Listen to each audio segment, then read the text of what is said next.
Douglas, now PrEP is available in England, and this is a great victory for ACT UP. Yeah, it's a brilliant victory, and it's such good news that we need to keep our spirits up with everything that's gone on this year.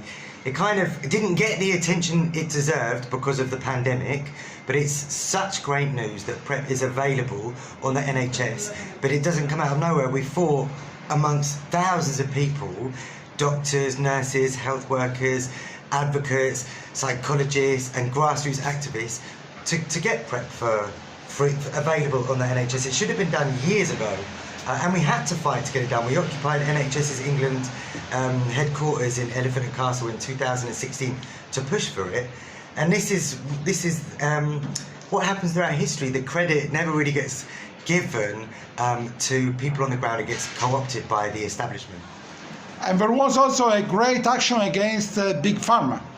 Yeah, in April Fool's Day 2016, ACT UP London, as part of a international ACT UP coordinated action, I think it was on 6 continents, we all confronted, invaded different pharmaceutical corporations who were complicit in the raising the price of drugs. And in our case, we went into the Holborn office of Gilead headquarters, and 5 of our activists, our incredible activists, got naked and with GREED written on their butts, 1 letter each, and you could see it in the window from the street, greed, to platform and highlight the massive injustices when it comes to pharmaceutical greed, because pharmaceutical greed, government inaction and raising the price of drugs is the reason why PrEP wasn't available in the scale that it should have been, and now finally it is, thanks to thousands of people on the ground pushing for it, pushing the NHS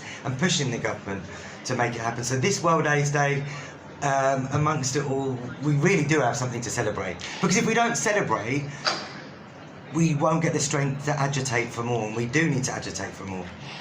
That time it was not a mainstream topic. Now with COVID, Big Pharma greed, all the problems concerning vaccines, concerning medicines are, on the table of everybody. Yeah. And so what's changing now? What's the message now of ACT UP about this pandemic? Well, we actually haven't had an ACT UP meeting physically, obviously, because of the situation.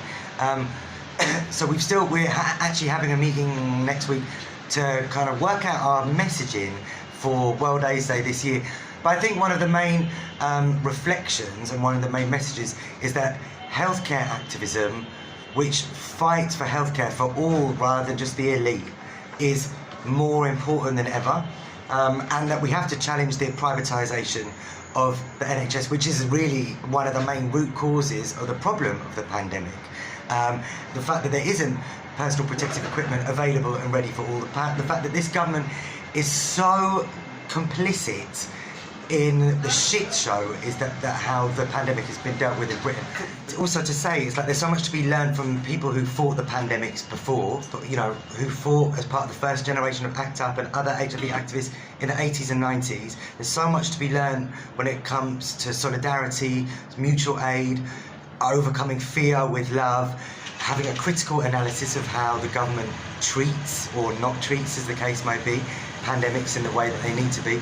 And of course, what's deemed essential and non-essential, you cannot analyse in a vacuum from the structures that we're in, which in this case is the 1%, is the conservative elite, who really do only care about profit for the few rather than the amenities that everyone needs. And this is, in response to your question, everyday resources that ordinary people need, whether that's exercise, whether that's community centres, whether that's health services, whether that's spaces to meet and congregate and make sense of the world, are being cracked down upon and being weaponised as seen as the main problem when it comes to the spread of COVID.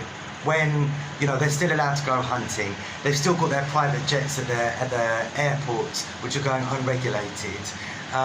So we see it's one rule for them and one rule for the rest of us.